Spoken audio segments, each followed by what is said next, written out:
First, open up Google Chrome and go to the website you want to convert to PDF. Right-click on a location without any media. Select Print. Under Destination, choose Save as PDF.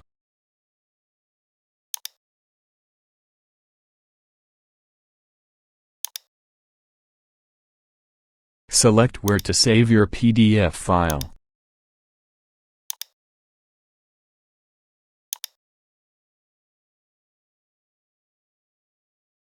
Here it is, with all media as images.